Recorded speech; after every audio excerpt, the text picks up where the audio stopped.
Well, this is happy spring vernal equinox 2026, and typically I went out with the dogs, went for a nice cold swim and picked up a couple of plants along the way. And what I did pick up was this eucalyptus here.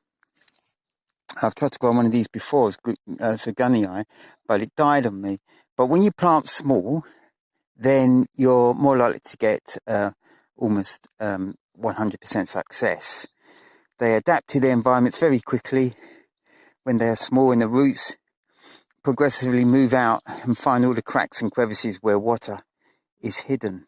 But there's something to do when you choose a plant at a garden centre, and that is to check the root systems and to see if there's any potential for divisibility. And that's why I bought this one. If you can see the base of the plant, there's at least 3 stems coming up above the surface. So I'm going to check now to see whether I can divide this.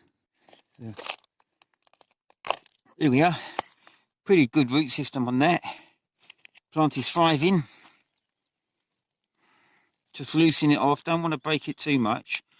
But what I want to do is just check in here to see whether that's divisible.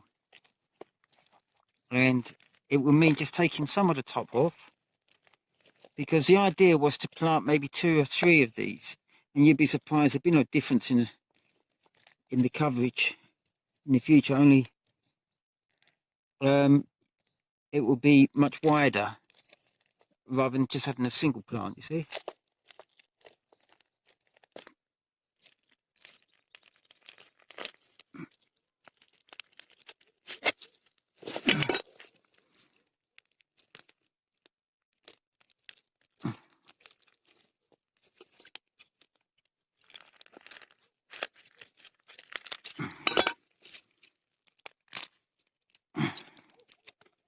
Okay, so we've got one division, and I'm not going to divide this one anymore because it hasn't got that much of a root system left.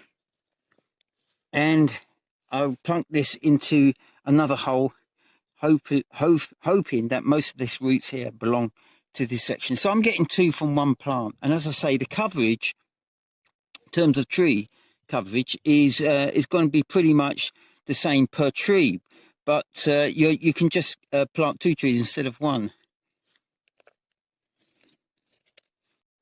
So I've got a couple of planting holes, and I'm planting in and among where the old pear cactus used to be. And actually a fellow permaculturist told me that the pear cactus can be buried underground because it acts like a sponge. And as incredible as that is, I'm hoping that the root system here will allow deeper root penetration for the eucalyptus to settle into.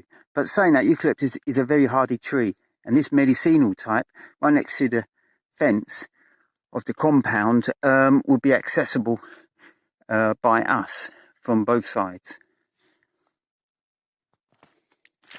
Now what you see here is a mixture of my homemade charcoal and also my homemade human manure, which is mixed with charcoal. And in fact, it may be just too rich, so you have to really try and dig it in a little bit with the local soil, so that the roots don't actually burn within the soil itself. So I'll show you what I mean. As you can see, it allows roots to be able to penetrate further afield once they've settled into this substrate. Ideally, you should be wearing gloves for this, especially if you're using human manure, or just make sure you wash your hands and don't touch your mouth or anything like that. So there we have it. I'm going to water it, and then I'm going to put a charcoal mulch around the base of it, which actually is a nutrient holder. During rainstorms and as such, or when water's flowing through the land, charcoal actually traps minerals in the ground. So there we have it, with a nice mulch around the base. Help to get it established, and with time we'll cover this fence a little bit better and provide just protection of all sorts, visual protection as well, to what's going on inside the compound. But one final look at Eucalyptus gunnii.